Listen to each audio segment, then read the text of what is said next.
Welcome, welcome, welcome. I'm Dr. Arnold Nerenberg, 79 years of age. I've been a clinical psychologist for over 45 years. And it's my pleasure and my privilege to present to you today the research findings on honor. The research findings on honor. And the subtitle is The Living Martyr in the Honor Movement. The Living Martyr in the Honor Movement. What I want to do first of all is just give you a sense of how much research. We had Yenoz-Khoshbakht. We had a good fortune to have him do a lot of research. I'm going to review the research and the research that I've done, which I'll also I'll review with you. So I'm going to pick up now the research that he's done.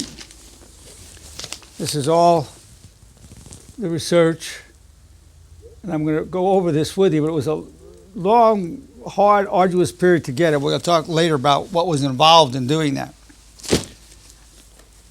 So the first study was 1,049 participants. The average age was 39. You had 46 were females and 55.4 were males. The participants were asked three questions. The first is, do you think that if the world had more honor, we would have more peace? And the honor was not defined. 84% said yes. To the second question, do you think if people had more honor, they would be happier? 79% said yes. And here's the key one right here as well. To the third question, is honor important to you personally? Not defining it. 93% said yes, it's important to me personally. Men and women, it's not just men saying that, men and women all feel that honor is important. It's based on 1,049 subjects interviewed by Potter on the streets of Whittier. Now here's a survey. The number of participants was 1,017. You had 43% females, and you had 57% males. The average age was 47. Question number one. People were asked, do you think that wishing people well will help a person feel more at peace? Which is one of the commandments of honor. Do you think wishing a person well would make you more at peace? 84% said yes. Question two, people were asked, do you think people become stronger from dealing with hardships? That's one of the commandments of honor. I'm grateful for the power I gain from hardships. So the first one was, I wish you well. You saw that 84% said yes to that they think it would bring them more peace. And now, do you think that more people would become strong from dealing with hardship? And 82% said yes. So I'm grateful for the power I gain from hardship. And question, people were asked, do you think by taking responsibility for co-creating their problems, you feel less like a victim? 63% said yes, and that's one of the commandments of honor. I take full responsibility for co-creating my reality and my problems. Question four, people were asked, do you think that if people served their highest values, they would feel more fulfilled? 87% said yes. This cuts across men and women.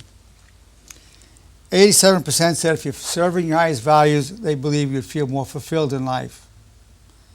So this is all looking at the nature of honor, and basically that honor is the language of the people. Yeah. So now we have a study with 1,020 participants. The average age was 38. The women were 41%. Men were 59%. People were asked two questions. Do you think the following questions are helpful to ask in all situations? One, before making a decision, do you think it's helpful to ask yourself, what is the most honorable thing for me to do in this situation? What is the most honorable thing for me to do in this situation? We call that the bridge in the honor movement, the bridge between honor and reality. We say the commandments of honor, and then we tie it to reality by saying what is the most honorable thing to think, say, and do. So when asked with people if they think it's helpful, 88% say, yeah, they think that's a very helpful thing to do. Question two, after you have a problem, if you learn a good lesson from the problem, do you think it's helpful to ask yourself, what is the best true story to tell myself about this problem? Well, one of the goals of the whole honor approach is to, in addition to whatever the bad story is, to be able to tell yourself the best true story. And 79% said, yeah, that would be really helpful to be asking what's the best true story I can tell myself about this problem. Again, this is the bridge in the honor movement. So those were the surveys. Those were the surveys conducted by Yenoz-Khoshbakht and Whittier on the streets. Now, I've had, with my own patients, we had about 800, a little over 800 people that I interviewed that took the pledge to be disciples of honor. They would raise their hand and say, as a disciple of honor, I pledge myself for all the days of my life to the 4 commandments of honor, and I'll teach them to those I love. I'll repeat them every morning, afternoon, and evening, and I'll listen to myself recite them. So then we asked them some questions. We said 95% said they feel good when taking that pledge, no matter how despondent they were. 95% said they felt more hope. About 92% said they felt more meaning immediately. So taking the pledge did that with over 800 subjects.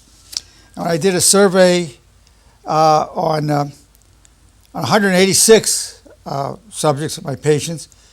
So when I said, as a disciple of honor, do you feel, after they took the pledge, this maybe I talked to them a week or 2 later, 3 weeks later. So as a disciple of honor, do you feel you belong to something greater than yourself? 94% said yes, they do. A disciple of honor, do you honestly feel you're a better person? 97% said yes, they do feel they're a better person. As a disciple of honor, do you feel closer to God or to your highest values? 95% said they do. As a disciple of honor, do you have a higher self-esteem and self-respect? 95% said they feel more higher self-respect. As a disciple of honor, do you feel less stress? 77% said they feel less stress. As a disciple of honor, do you feel more equipped to handle your struggles in life? 84% said they feel more equipped to handle their struggles in life. Have you taught a commandment or the commandments to at least one other person, the commandments of honor? 83% said yes.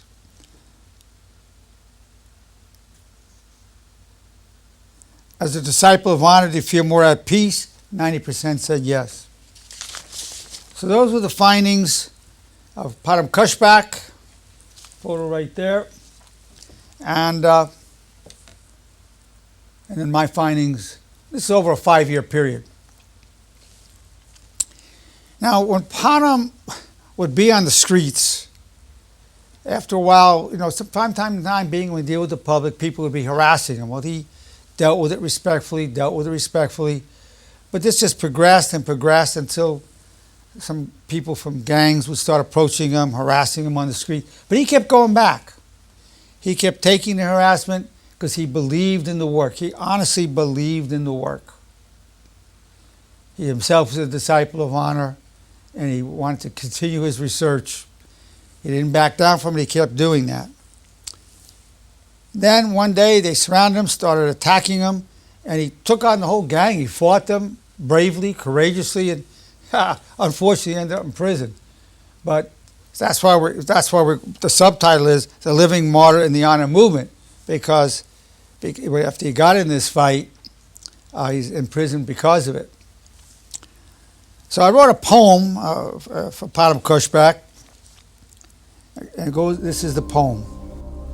When the work that matters is not done, and you know that for this work you're the only one, when you wear your honor as your crown, but there are those who would knock you down. When the time to stand has come and all you want to do is run, and the mob attacks while fear in your veins does flood, you get back up to fight and shed your blood, because you know the world awaits the knowledge that you found. You strike down the foes of honor to the ground. We sing the praise of our living martyr who nobly raised the call to rise to honor. That's the story of Yenoz-Khoshbakht, my stepson. He is a living martyr in the honor movement, and it's been my pleasure to present to you the research findings on honor and the subtitle Living Martyr in the Honor. The research findings on honor, the subtitle Living Martyr in the Honor Movement.